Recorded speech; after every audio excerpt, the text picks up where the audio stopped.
Hello students, this is Disha Shah and welcome to my YouTube channel. This is the second module of the topic statistics. So first let me share the screen with you.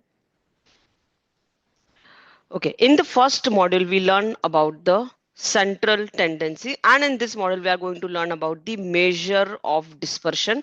The topics which we are going to cover here is what is range, mean deviation, variance and standard deviation.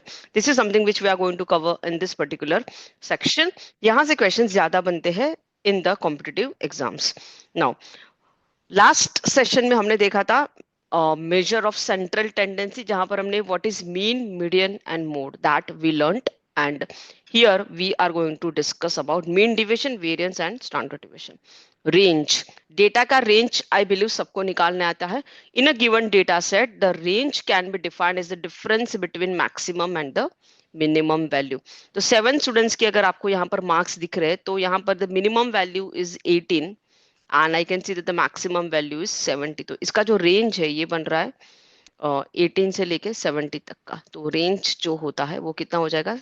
Range is nothing but the difference between the maximum and the minimum value, that is nothing but 70 minus 18. Okay, so that is equal to 52. So this is the range. Range is very simple. Next, what is mean deviation? It's a statistical measure that is used to calculate the average deviation from the mean value of the given data set. पहली बात तो ये जो measure of dispersion का मतलब क्या होता है? इसका मतलब ये होता है कि हमने जो भी central value निकाली है, mean, median, mode जो भी निकाला है, उससे डेटा कितना फैला हुआ है, कितना how far the data is from the central point, that is called as the measure of dispersion. One of the method to find the measure of dispersion is the mean deviation. Okay, so basically it is used to calculate the average deviation from the mean value of the given data set.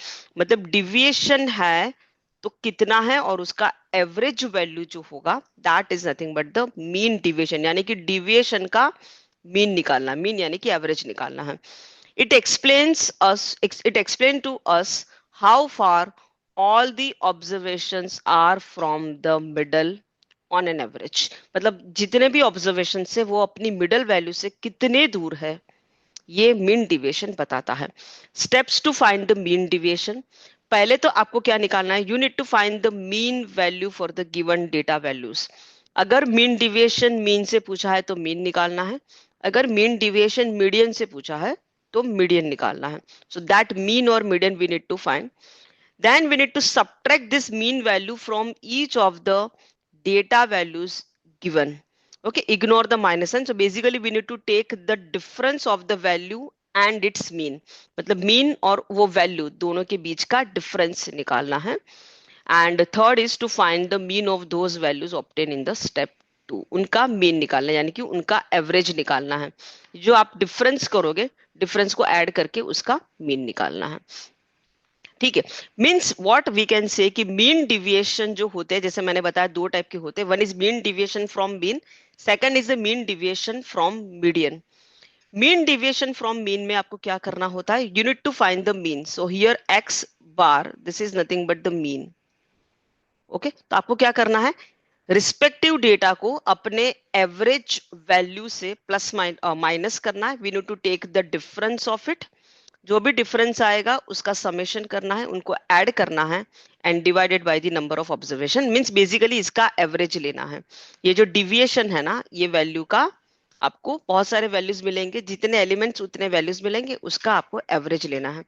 And if it is a mean deviation from median, तो mean की जगह पे आपको median लेना है. Here X bar represents mean and this M represents median. ठीक है, तो दोनों फॉर्मूला सेम है, सिर्फ एक में मीन है, दूसरे में मीडियन है. ठीक है, अगर वही डेटा अगर आपको एक if it is a group data तो उसमें आंसर क्या होगा? हर एक डेटा को अपने मीडियन या मीन से माइनस करना है और उसको उसकी फ्रीक्वेंसी से मल्टीप्लाई करना है, सबका सम लेना है और फ्रीक्वेंसी से डिवाइड करना है. Mean deviation is least when taken from median. Median से अगर हम मीन डिविएशन निकालते तो वो वैल्यू कम आती है. Okay, let's solve the question तो समझ में आएगा. Now marks obtained by 7 students are this. So these are the values of x. ये respective x की values है, 7 values. Okay, find the mean deviation from mean. तो basically our first job is to find the mean. तो इस data का mean निकालना है. Mean यानी कि एवरेज. इस डेटा का मीन कैसे निकालोगे? सो मीन करने के लिए सभी को ऐड कर देंगे. सो 20 प्लस 30 50, 50 प्लस 60 110, 110 प्लस 70 इज 180. तो 180 तक तो हो गया. 180 प्लस 36 प्लस 46 प्लस 18 कितना होगा ये? 12 and 8 0, carry forward is 2, 7 plus 2 9, 9 plus 1, 9 plus 1 is 10, and 10 plus 18 is 280. So the total value it is 280. Okay, so इस इनका जो sum है वो है sum is equal to 280. तो इसका mean क्या होगा? Mean is equal to sum of observation divided by the number of observation. So that is nothing but 280.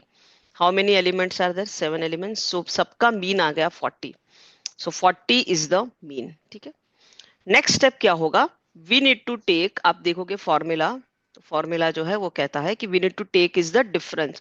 ये निकाल चुके मीन. अभी हमें वैल्यूज और मीन के बीच का डिफरेंस लेना है, यानी कि इन सब का डिफरेंस. सो 36 एंड 40 का difference we need to take. Okay, so 36 and 40 का डिफरेंस हो गया 4. 46 एंड 40 का डिफरेंस हो गया 6. 70 एंड 40 का डिफरेंस हो गया 30. 60 40 difference is 20. 20 40 difference is 20. 18 and 40 difference is 22 and 30 40 का डिफरेंस 10 है. ठीक है, तो बेसिकली हमने ये निकाला है summation from x minus mean, ये निकाल चुके हैं. ओके, बट हमें क्या निकालना है? इसको डिवाइड बाय, इसका हमें एवरेज लेना है ना, तो divide by n, number of observations are 7. So this is the, इसको सॉल्व करेंगे तो आंसर मिल जाएगा. ठीक है, so this is 40, 40 plus 40 80, 80 plus 20 100, 100 110 and 112. So 112 by 7 that is equal to 16. So ये आ गया हमारा mean deviation. mean deviation mean deviation. So mean deviation का जैसे हमने देखा, फर्स्ट स्टेप क्या था? First step was to find the mean. तो हमने यहाँ से mean निकाला, mean आया 40. Second step is to take the difference of this with respect to mean. इनका मीन से डिफरेंस क्या है वो निकालना है, और इनको ऐड करके बेसिकली जो भी डिफरेंस आ रहा है उसका एवरेज लेना है. एवरेज लेने के लिए क्या करोगे? सम करेंगे divided by the number of observations. This is the answer. ठीक है, now find the mean deviation. Here we need to find the mean deviation from the median. तो यहाँ पर मीन नहीं निकालेंगे, हम निकालेंगे median. Median is nothing but the central value. तो how many values are, how many elements are there? 10 different matches. तो इसका मीडियन क्या होगा? कैन वी से कि fifth and the sixth value is the median, right? Fifth and sixth value is the median. So first we need to arrange this in the ascending order. हम arrange नहीं करेंगे, हम सीधा fifth और sixth value क्या होगी वो देख लेते हैं. So 34 I can see is the first, 38 is the second, then 42 third, 44 is fourth, 46 fifth है, and 48 is the sixth value. So basically fifth value is 46 and sixth value is 48. तो यहाँ से हम कह सकते हैं कि मीडियन जो है that is nothing but 47. Perfect. Next step क्या होगा? Once again we need to take the difference. इनका डिफरेंस ले लेना है.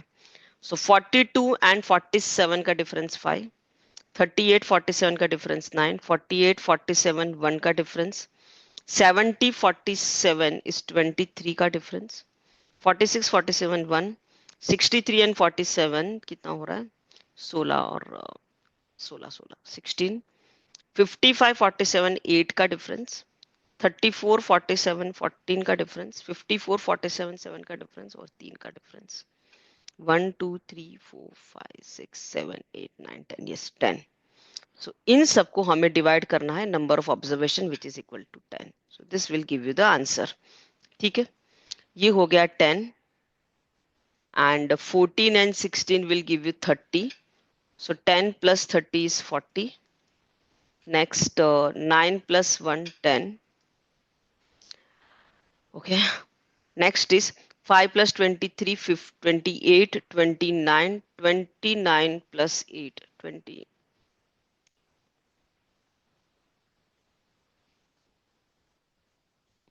Find the mean deviation from the median. Okay.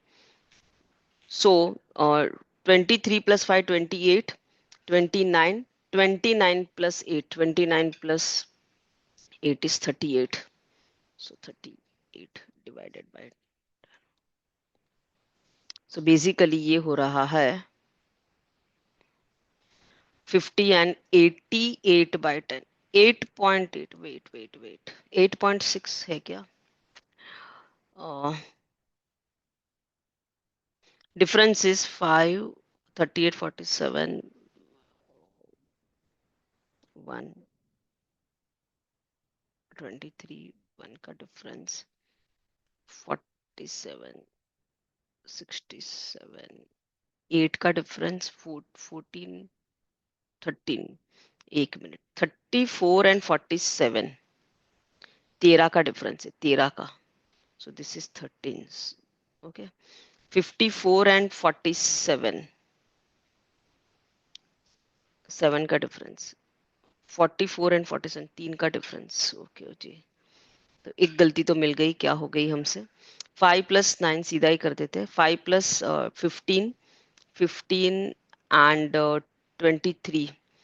तो 25, 35, 38, 39, 39, 45, 55, 55, 63, 66, 67, 77, 87, 87 हो रहा है. कोई एक कैलकुलेशन मिस्टेक है यहाँ पर. कोई तो कैलकुलेशन मिस्टेक है. तो आंसर इज वेट, वापस एक बार अगर हम ऐड करें तो 5 plus 9 14 plus 1 15, 15 plus 23 is 28, 38, 39, 39, 45, 55, 55 plus 8, 55 plus 8 63, 63, 66, 76, 76 plus 10, 76 plus 10 is 86. Okay, तो 86 बन रहा है. तो आंसर इज 8.6. ठीक है, तो यहाँ पर कैलकुलेशन मिस्टेक्स हो सकती है. ठीक है, चलिए. तो answer is 8.6. Perfect. Next, mean deviation of the numbers 1, 1 plus d plus 1 plus 2d till 1 plus 100d from their mean is 255. Find the value of D. D निकालना है. तो देखो कुछ नंबर्स दिए हैं आपको. First number is 1, second number is 1 plus D, third number is 1 plus 2d. ऐसे करते करते 1 प्लस 100d तक जाने हैं. तो बेसिकली हम देख सकते हैं कि टोटल नंबर ऑफ टर्म्स कितने कितने नंबर्स लिखे हैं. So we can see here that there are 101 numbers written, correct? Because 1 plus d से start करके 1 plus 100d है, वो 100 number तो हो गए और plus ये 1. So in total 101 numbers are written. हमें निकालना है, हमें क्या दिया है? Mean deviation of the numbers from mean. Now what is mean deviation of the numbers from mean? Is nothing but, ये क्या होता है? x minus X bar which is mean. ठीक है, इन लोगों का हमें सम करना होता है, divided by the number of observations, and this value they have given as 255. ठीक है, यहां से हमें d का वैल्यू निकालना है. सो फर्स्ट स्टेप ये है कि हमें, पहली बात तो हमें ये जितने भी नंबर्स है उनका मीन निकालना है. इन लोगों का मीन निकालना है. मीन निकालने का फॉर्मूला क्या है? एवरेज निकालने का फॉर्मूला क्या है? यानी कि mean is equal to X bar is nothing but the sum of the numbers. Sum of numbers है 1 plus 1 plus d plus 1 plus 2d. ऐसे करते करते 1 plus 100d. इन लोगों को ऐड करना है और फिर क्योंकि हम इनका एवरेज निकाल रहे हैं इसलिए इनको डिवाइड करना है 101 से. Number of terms are 101. ठीक है, now you can see that this numbers are in the arithmetic progression where in the first term is 1, last term जो है वो है 1 प्लस 100d और डिफरेंस है सब में d का. ठीक है, so when we know the first and when we know the last term तो हम उसका सम निकाल सकते हैं। सम का फॉर्मूला क्या होता है? First term plus last term into n by two. ये फॉर्मूला था, अगर आपको याद हो तो। This was the formula, n by two into a plus l. यहां से हम सम निकालना है, लेकिन यहाँ पर हमें तो सम है, तो सम कितना हो जाएगा? देखिए, n represents the number of terms here. There are 101 terms here. A represents the first term, which is 1, and L represents the last term, which is 1 plus 100d. ठीक है, डिवाइडेड बाय 2। और ये पूरे को डिवाइड करना है हमें 101 से, करेक्ट, 101 से। so यहाँ से हम कह सकते हैं कि x बार इज 101 कैंसल हो जाएगा, so it's basically 2 plus 100d upon 2, so that is equal to 1 plus 50d। तो इन लोगों का एवरेज मिल चुका है हमें, average is 1 plus 100d। So X bar की वैल्यू मिल चुकी है। नेक्स्ट स्टेप क्या है? Next step is x minus X bar, यानी कि 1 प्लस डी,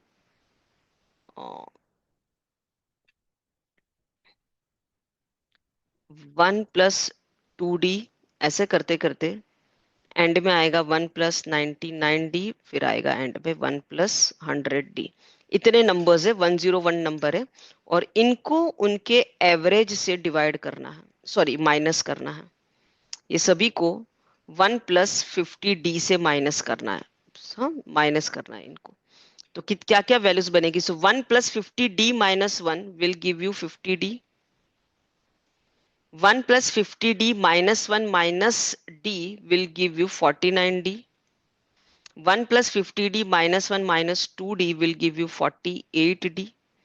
ऐसे करते करते जब इसमें से हम 1 plus 50d माइनस करेंगे तो वापस आएगा 49d, और एंड में आ जाएगा 50d। करेक्ट ना? सब में से माइनस करना है। तो there are 101 numbers we will get, and the numbers क्या होंगे? So you can see the number का pattern, 50d, 49d, 48d धीरे धीरे कम होता जाएगा।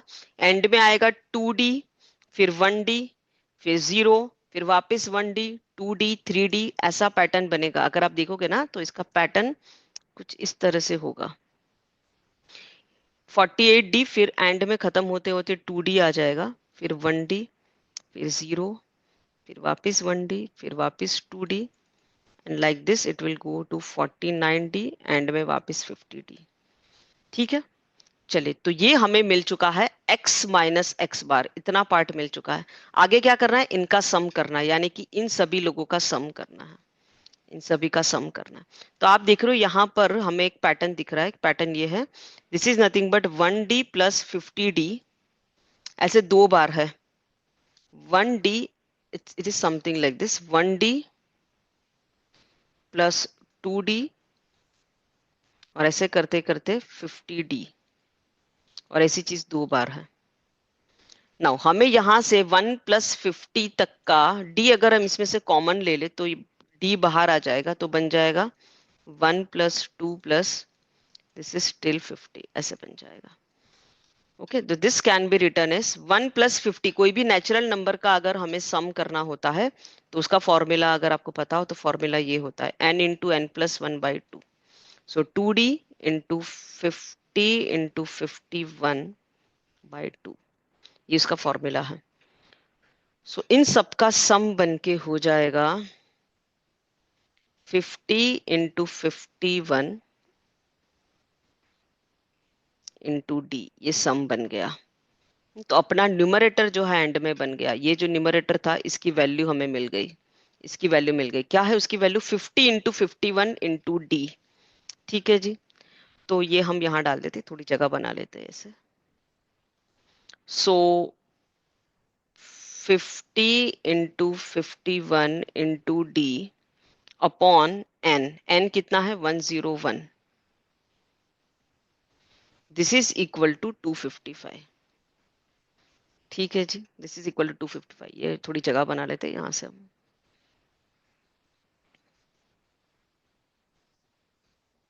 So finally I can say कि D is nothing but 255 into 101 divided by 50 into 51। ठीक है जी, ये तो इससे डिवाइड हो रहा है, ये 5 बन रहा है और ये 10 बन रहा है। So answer is 101 divide by 10 that is equal to 10.1। 10.1 is the answer, option B is the answer. काफी तगड़ा क्वेश्चन था, बहुत सारी कैलकुलेशंस थी और बहुत सारे फॉर्मूले पता होने चाहिए इसको सॉल्व करने के लिए। निमसेट 2019 का ये क्वेश्चन है। Next is how to find the variance. So variance का अगर आप फॉर्मूला देखोगे तो देखिए, मीन डिविएशन का फॉर्मूला क्या था? मीन डिविएशन, मीन डिविएशन में हमने क्या किया था, x की जितनी भी वैल्यूज होती है उसको उसके मीन मान लेते, मीन से निकाल रहे, तो मीन डिविएशन ये था, इनका सम divided by n, this was the formula. और आप ये वाला फॉर्मूला देखो, क्या फर्क दोनों में दिख रहा है? इसमें हमने क्या किया था, दोनों का सिर्फ डिफरेंस लिया था, डिफरेंस का सम किया था। Whereas in case of variance, difference लेना है, उसका स्क्वायर करना है और फिर उसका एवरेज लेना है। यहाँ पर हमने क्या किया था, सिर्फ डिफरेंस का एवरेज ले रहे थे और यहाँ पर डिफरेंस के स्क्वायर का एवरेज। तो मीन डिविएशन क्या होता है, आप बोल सकते हो डिफरेंस का एवरेज, डिफरेंस का एवरेज। और ये क्या है, दिस इज नथिंग बट दी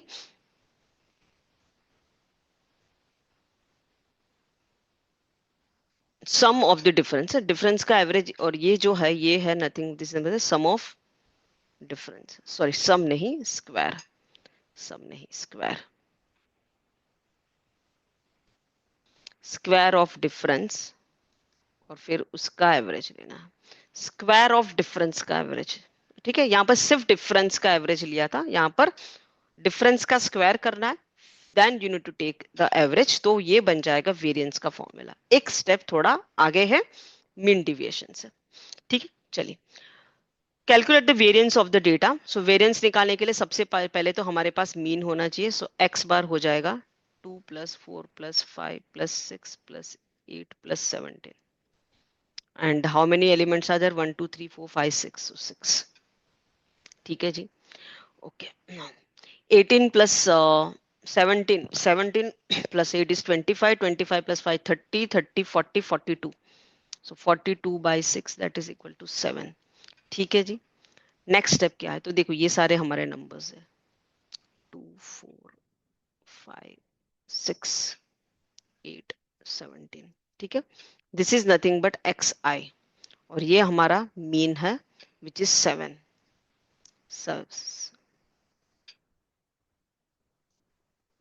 ठीक है जी,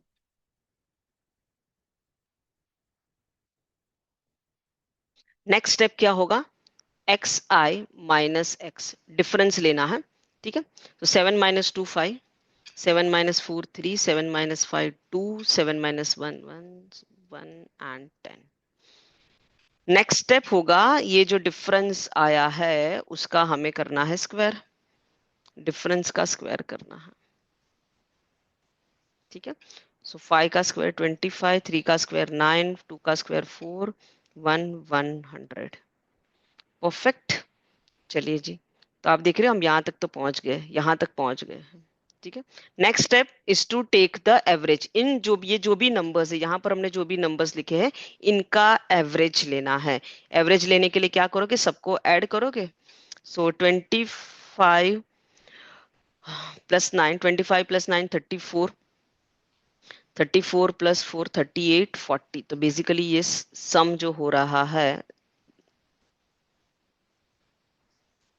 दिस सम इज 140 और इसका हम एवरेज ले रहे तो डिवाइड बाय 6 करेंगे। सो 140 divide by 6 that is nothing but 70/3। 70/3 को कैसे लिखेंगे, 23 1/3, 23 1/3।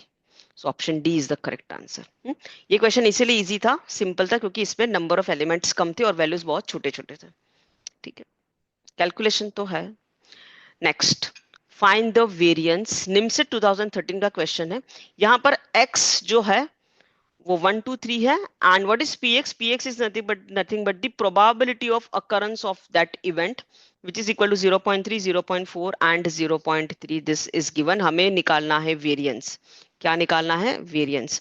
सो आप देख रहे हो ये प्रोबेबिलिटी वाला फॉर्मूला है, मतलब probability of occurrence, probability of occurrence of x is 1, x की वैल्यू 1 आए उसकी प्रोबेबिलिटी 0.3 है, x की वैल्यू 2 आए उसकी प्रोबेबिलिटी 0.4 है, एंड x की वैल्यू 3 आ जाए उसकी प्रोबेबिलिटी 0.3 है। सबको ऐड करोगे तो एंड में प्रोबेबिलिटी 1 बन रही है। Perfect, total probability is 1। We need to find the variance. इस केस में वेरिएंस जो होता है उसका फॉर्मूला ऐसा होता है, variance is nothing but the summation of xi minus x bar का स्क्वायर। ये तो हमें पता है, इतना करना होता है, बट इसमें प्रोबेबिलिटी वाला पार्ट है तो हमें इसको P I, probability of respective event से मल्टीप्लाई करना होता है। ठीक है, ठीक है जी। और यहां से अगर आपको कोई पूछे कि ये कैसे निकालोगे, ये मीन कैसे निकालोगे, एक्स बार कैसे निकालोगे, तो x bar is nothing but the summation of X I into P आई, ये बन जाता है आपका एक्स बार, मतलब मीन ये हो जाता है, दिस इज द मीन। ठीक है, क्योंकि ये जो है ना ये प्रोबेबिलिटी दी है, प्रोबेबिलिटी है, एक्चुअल वैल्यू नहीं है, दिस इज द प्रोबेबिलिटी। ठीक है, so first job is to find the mean. पहला काम है मीन निकालना। ठीक है, मीन कैसे निकालोगे, mean is nothing but the x into P x जो है उसका summation. So 1 into 0.3 is 0.3, 2 into 0.4 is 0.8 and 3 into 0.3 is 0.9।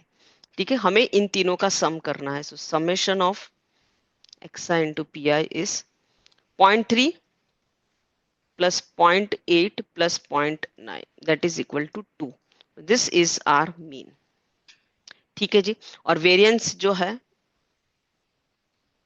Variance निकालने का फॉर्मूला क्या है, basically it is nothing but X I कितना है, सो इट इज 1 2 3, फिर हमारा मीन जो आया है वो आ रहा है 2 2 2, सब जगह पे 2 था ना, मीन इज 2, मीन तो फिक्स रहेगा, एक ही वैल्यू होगी। ठीक है, नेक्स्ट स्टेप क्या है, इनका हमें स्क्वायर करना है। x माइनस एक्स का, पहले तो ये निकाल लेते हैं, x माइनस एक्स बार निकाल लेते हैं। सो 1 minus 2 is 1, 2 minus 2 is 0 and 3 minus 2 is 1। Next step है इनका स्क्वायर करना। ये आपको फॉर्मूला अगर याद है तो आपको पता होगा कि आप देखो फॉर्मूला अगर हम देखें तो एक्स आई तो हमें पता है, हमने मीन निकाल लिया। नेक्स्ट स्टेप था इनका डिफरेंस निकालना, डिफरेंस निकालने के बाद इनका स्क्वायर करना है, 1 का स्क्वायर 1, 0 का स्क्वायर 0, 1 का स्क्वायर 1। नेक्स्ट स्टेप क्या है, ये जो स्क्वायर आया उसको पी आई से मल्टीप्लाई करना है उनके रिस्पेक्टिव वैल्यू से। सो 1 into, so P I into this, okay. So 1 into 0.3, this is, इससे मल्टीप्लाई करना है। So 1 into 0.3 is 0, 0 into 0.4 is 0 and 1 into 0.3 is 0.3। बस इनका सम कर देना है, ये जो सम आएगा that is our answer. So answer is 0.6। So ये फॉर्मूला पता हो तो आपको सारे स्टेप्स मिल जाएंगे। तो इसमें हमने क्या किया, how we solve this question, पहले तो हमने मीन निकाला using this formula summation of X I into P I, यहाँ से मीन निकाला, फिर एक्स आई की वैल्यू में से मीन माइनस किया, उसका स्क्वायर निकाला, पी आई से मल्टीप्लाई किया, जो भी आंसर है उसका सम कर दिया। So if you know the formula, आपको कोई भी स्टेप्स याद नहीं रखना पड़ेगा, फॉर्मूला ही बताएगा कि कौन सा स्टेप करना है। ठीक है, चलिए जी next question, mean of 5 observation. अच्छा, ये एक फॉर्मूला था जो कि आपको पता हो, ये एक फॉर्मूला, जब मैंने वेरिएंस का बात किया था तो वेरिएंस के दो फॉर्मूला है। एक तो ये था जहां पर हम एक्स को उसकी मीन जो है उन दोनों का डिफरेंस लेते हैं और फिर स्क्वायर करते हैं। दूसरा आप इसको ऐसे भी लिख सकते हैं, दिस इज नथिंग बट, ये जो है ना इसका सिर्फ स्क्वायर करो, इसका समेशन ऑफ इसका square divided by n minus X bar का स्क्वायर, आप ऐसे भी लिख सकते हो। दिस टू, ये दोनों एक ही चीज के फॉर्मूले हैं वेरिएंस के। ठीक है, चलिए देखो यहां पर एक क्वेश्चन है, mean of 5 observation is 4.4 and their variance is 8.24। Mean यानी कि X bar, so this value is 4.4, n is equal to 5। if 3 of the 5 observations are 1 4 and 9, तो 5 ऑब्जर्वेशन है ऐसे, उसमें से एक 1 है, एक 4 है, एक 9 है, बाकी के मान लेते हैं कि a और b है ऐसे। ठीक है, we need to find the product of these two observations। so basically हमारा काम है a b निकालना, काम क्या है, a into b निकालना। उसके लिए हमें a और b की वैल्यू पता होनी चाहिए। ठीक है, तो यहाँ पर हमें वेरिएंस दिया है, वेरिएंस का हमें पता है कि फॉर्मूला क्या है, वेरिएंस इज नथिंग बट, इसको हम ऐसे लिख सकते हैं, समेशन ऑफ एक्स आई का square upon N minus mean का square, correct, we know this formula.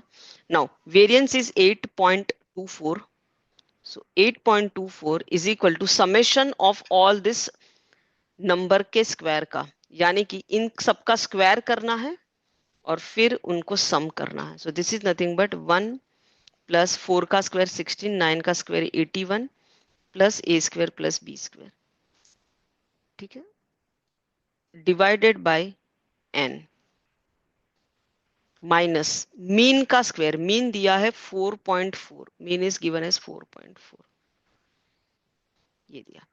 यहां से हमें क्या मिल जाएगा, A square plus B square मिल जाएगा, यस और no, A square plus B square मिल जाएगा. अच्छा, एन की वैल्यू तो 5 है,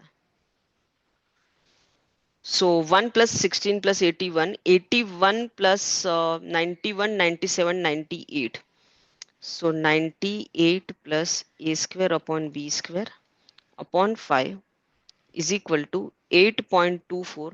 4.4 का स्क्वायर निकालने आना चाहिए. 44 का स्क्वायर क्या होता है, 44 का स्क्वायर जो होता है वो 50 का जो ट्रिक है स्क्वायर निकालने का, वो आप यूज कर सकते हो. अगर आपको नहीं पता है 50 का स्क्वायर का ट्रिक निकालने का, तो मेरा एक स्पीड मैथ का लेक्चर है, वहां से आप देख सकते हैं. तो आपको पता चल जाएगा कि कोई भी नंबर जो कि 50 के आसपास घूम रहा है उसका स्क्वायर जल्दी से कैसे निकाला जाता है.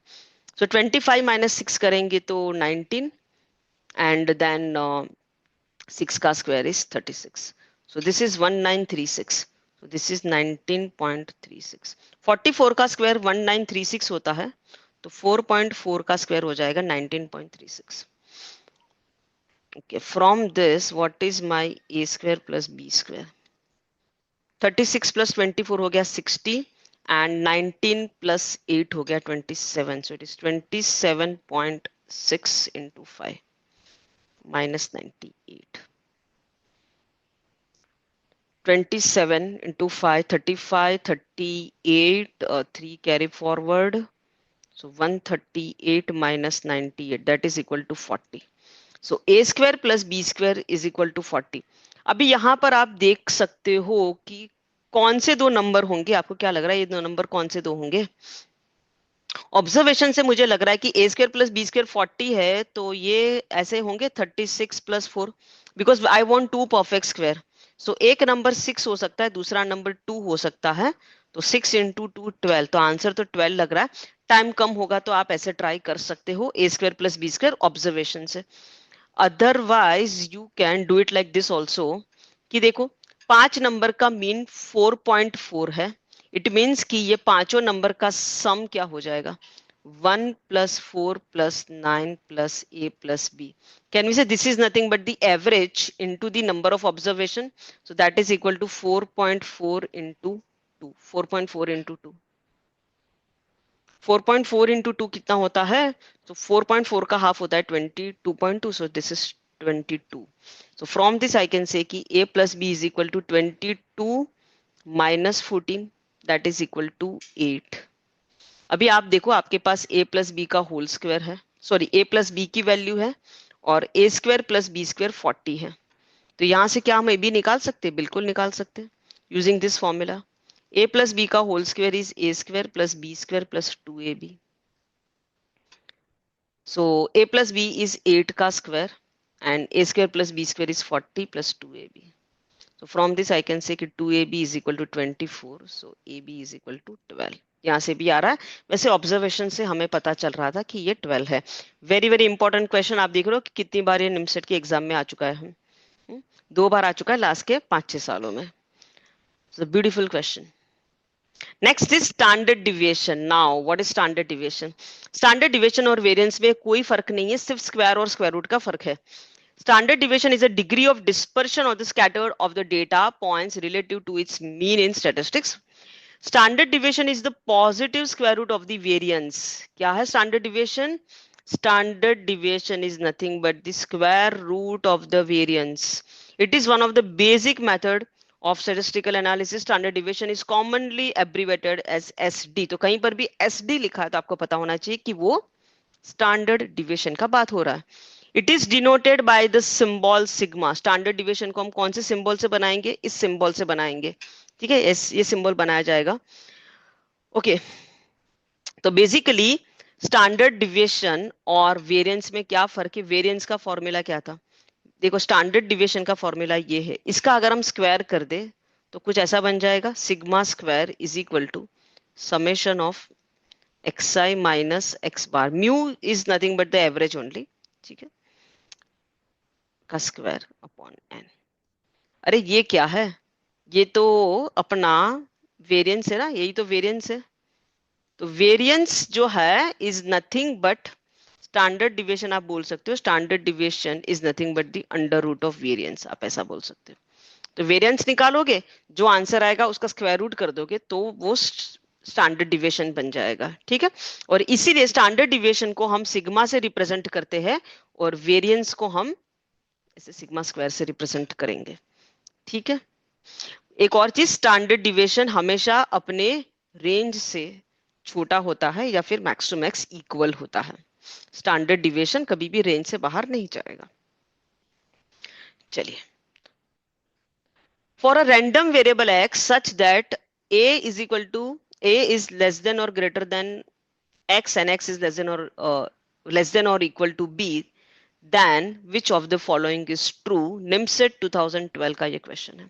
तो एक रैंडम वेरिएबल x है, मतलब x की कोई भी वैल्यू हो सकती है, बट कंडीशन इज कि x is lying somewhere between a and b।